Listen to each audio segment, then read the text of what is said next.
Upon descending to the lower deck, Hollow, Torin, and Kirby immediately took vacant seats. The lower deck was a sort of dining room where travelers could quietly wait out the journey, and the sailors themselves could play dice or simply share their tales. However, the ship had just started its journey, so it wasn't as crowded. Several groups of pirates were seated at tables across from one another. At the very end, two nearby tables were occupied by travelers. One look at them, and Hollow immediately realized it was Shepard's extra cargo. The first group of wayfarers wore old leather armor, and a cat's claw flaunted on their wrist.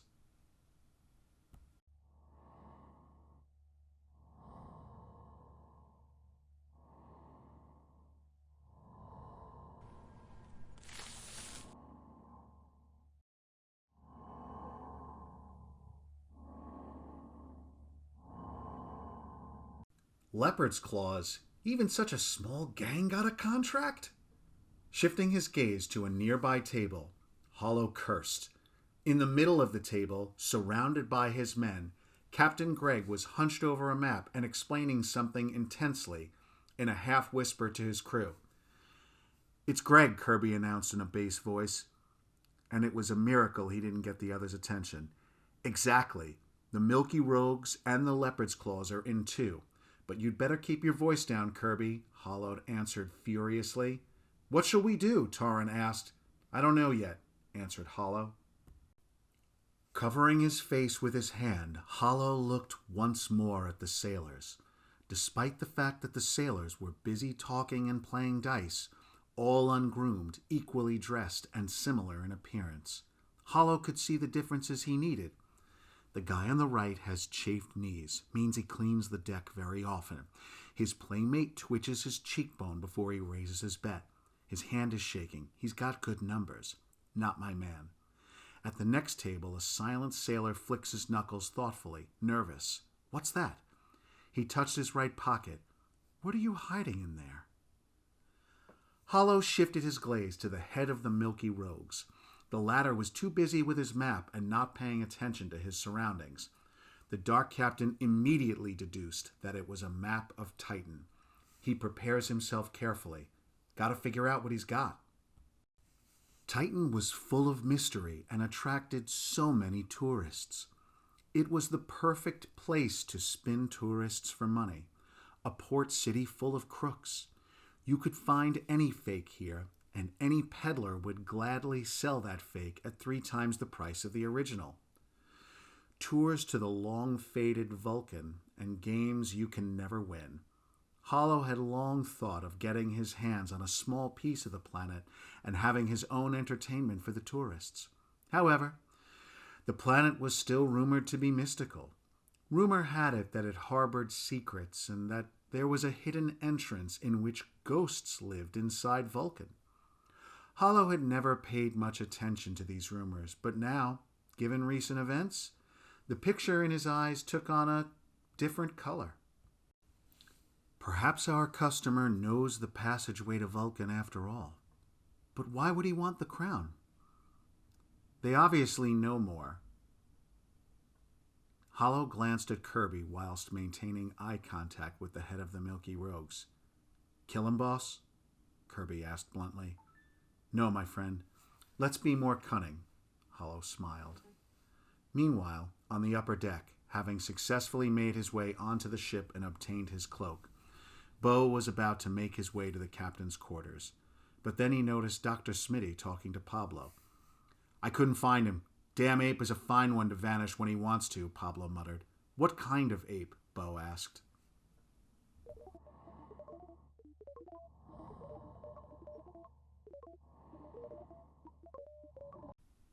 "Ah, there you are. Damn it, Bo. Hollow told us to make you our ears and eyes.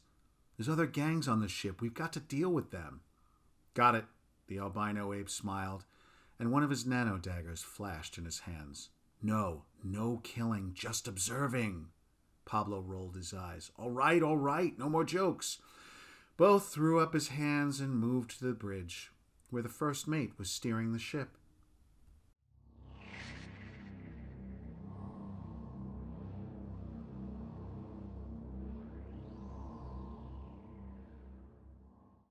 I couldn't find him, shouted the bosun.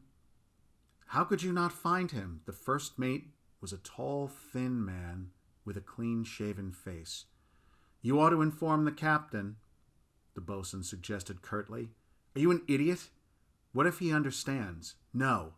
We'll have to solve it ourselves. If there's a thief, we ought to catch him and throw him overboard. I'm authorized to judge in the captain's place, and given that he's out with a whore right now, we've got plenty of time. So come on, make it quick. Why don't you go look for the thief yourself? The bosun blew up. You're out of line, Gogger. The skipper's mate's voice grew metallic, and at that moment he turned his attention to Bo, who was watching them from the railing of the bridge. What do you want? Shouted the first mate. I'm just lost, smiled Bo, and with a rather nimble turn, strode away. Meanwhile, Pablo, pleased with the accomplishment of his mission, came down to the lower deck, and seeing Hollow, called out, Everything is ready, Captain! His cry could not go unnoticed. Everyone on the lower deck turned their heads in Pablo's direction. You're an idiot, Pablo, Hollow commented quietly, and put his head down, trying not to be seen. Fortunately, the Milky Rogues and the Leopard's Claws were too busy with the task at hand and very quickly lost interest in the stranger. Pablo sat down in front of the captain and whispered, I'm sorry, I wasn't thinking. You never think, Torin interjected. Did you find Bo? Hollow immediately cut to the chase. Yes, I've already given him the word. We'll wait to hear from him. If that ape sticks to the plan, of course. What ape? The figure of Bo appeared to the right of Pablo. As always, he entered the room almost silently, walked to the table without attracting attention, and sat down next to Pablo. What ape are you talking about? Bo asked in bewilderment. Never mind. Do you know something? Hollow asked. Torin tried to contain his laughter, and Kirby, as usual, understood nothing. Nothing much, except that there's a thief on the ship that the bosun, I think it was the bosun, and the assistant captain are trying to find. They want to keep news of this from reaching the captain's ears. Hollow immediately turned his attention to the guy who kept patting himself on the pocket. I think I know who the thief is, said the dark captain thoughtfully. I've noticed him checking his pocket all the time, too. Maybe he's afraid of having it stolen from him, Pablo shouted. So we'll check it. Torin, once I check his pocket, you should get the attention of one of the Leopard's Claws. Try to get him to the upper deck. And you, Bo, create a diversion. When it's all over, Pablo, try to get a look at Greg's chart. Use your fly for that. Hollow stood up from the table and gallantly walked toward the sailor. Torin stood at the entrance. Bo happily stood up and began shouting obscenities. This got everyone's attention. Immediately after, the cock-clawed leopard caught Torin's gaze in the doorway. He in turn made a hand gesture pointing to his blaster, and a hand gesture signifying, I'll sell the weapon. Hollow pretended to look at Bo, at which point he accidentally bumped into the sailor. His right hand slid down, and his long, trained fingers snatched an object from his pocket. I'm very sorry, sir. This ape is so peculiar. Hollow took the sailor's hand and shook it in regret. He stood up. It's all right, sir, he answered, but then Hollow pointed sharply at Bo, who, covering his hooded appearance, ran across the tables, took off his pants, and began to defecate on the tables. The sailor's gaze was immediately drawn to Bo, which gave Hollow the opportunity to place a clenched napkin in the place of the object. He squeezed it for a few seconds to get it into shape. What a rascal, sir! I apologize again. Hollow took a few steps back just as Greg looked up. The dark captain had time to turn around and stagger off after the leopard's clawed accomplice. The sailor, who remained in his seat, patted his pocket again and exhaled in relief. The little nano-mechanical fly landed on the map of the Milky Rogues. "Go to hell!" shouted Greg and tried to chase the insect away. Pablo jerked the joystick on his Mekon, and the fly flew into the air, hovering over Greg's head. "Okay, again for the last time. We'll land here and follow this dotted line until we get around Vulcan. There'll be a marker at that point. That's where we'll plant the bomb. After the explosion, if the guide's information is correct, there will be a passageway." "What's next?" the gang member asked. "We don't know what will happen next. The guide says the customer went in there himself and didn't take him with him. That was a week ago, and I am sure that is where he is headed again." While the conversation was going on, Pablo was carefully examining the map and scanning it down to the smallest detail. "Boss, isn't it strange that he left the guide alive?" Meanwhile, Hollow went up to the top deck. Just off the port side, he found Torin trying to blend into his surroundings.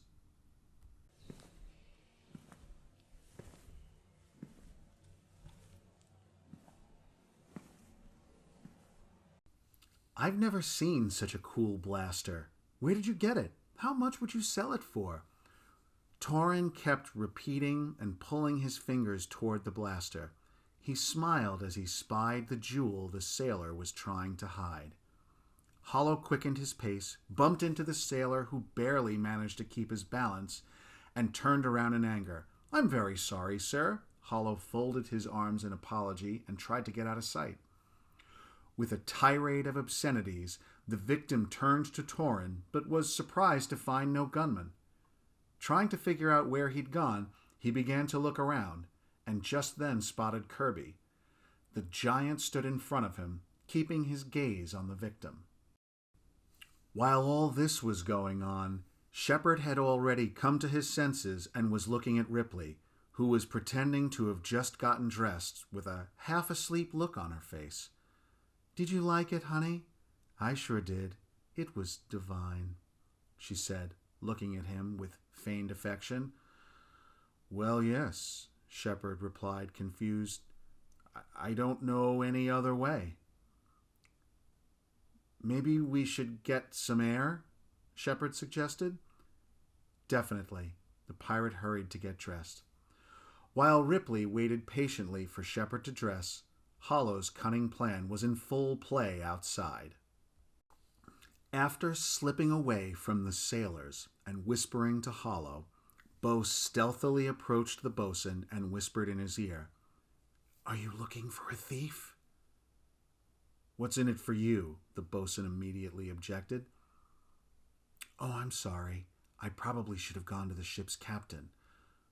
Bo turned to leave, but the bosun immediately grabbed him by the arm. "I'm listening."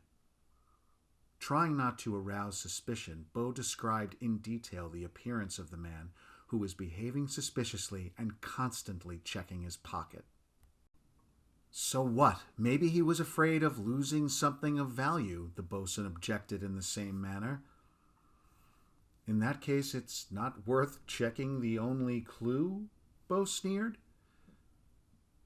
The bosun looked him over carefully from head to toe, then asked why the ape was suddenly interested in the matter and decided to help, and most importantly, how he knew there was a thief on board.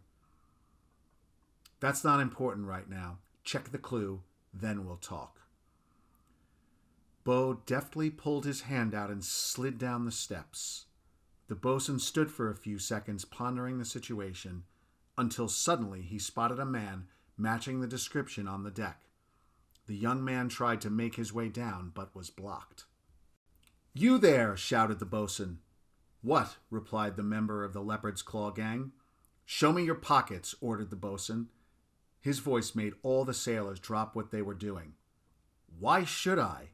The lad took a step backward and felt the side of the ship with his back. I'm asking the questions here. Show me your pockets at once, repeated the boatswain. At that very moment, the door to the captain's quarters opened, and Ripley and Shepard appeared in the doorway. What's going on here?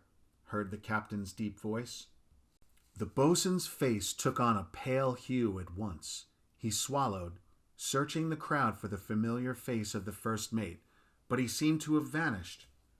Should I repeat my question? Shepard took a few heavy steps toward the boatswain, and the boatswain had to answer. Captain, I believe this man stole something from us. Stole?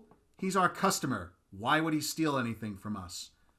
Check his pockets, shouted someone in the crowd.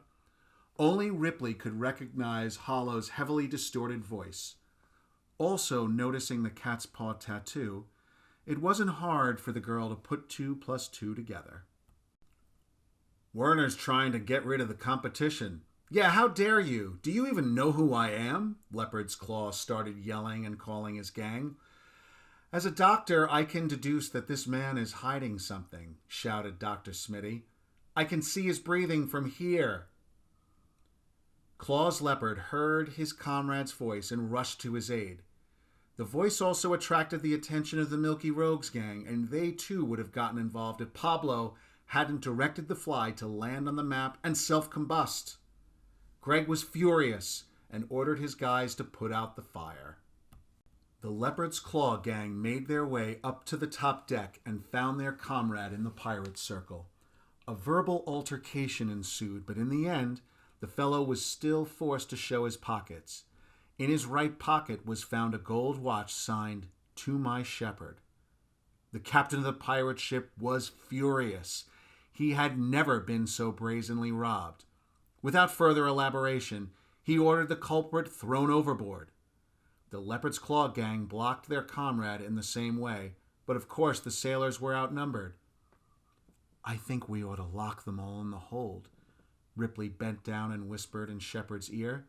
He was furious and hell-bent on his original plan, but he listened to her. Lock them all in the hold until we get back to the station, and this one overboard. The captain repeated his order, and the sailors pounced on the gang. In a few minutes, they were all tied up and put in the hold. Kirby helped drop the outlaw into open space, and slowly each sailor went back to his business. Shepard went upstairs and stood at the helm. Dr. Smitty stood behind Ripley, and soon Kirby, Pablo, and Torrin were there as well. Bo was the last to come up. He was immediately spotted by the boatswain and was about to approach, but was blocked by Hollow.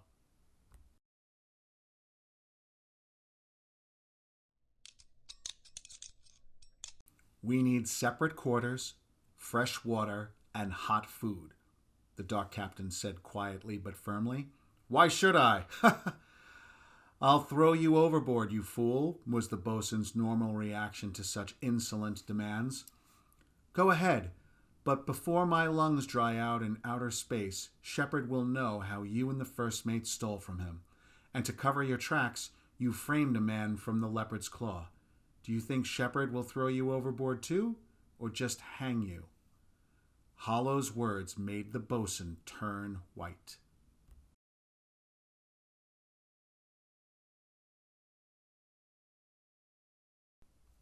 He peered closely at the face behind his coat collars and groaned. You're the Dark Captain, aren't you? That's right, I am. You don't want to feel my wrath, do you? Hollow raised an eyebrow. No, sir. The boatswain's voice was barely audible. Good. Now organize those separate quarters and hot food.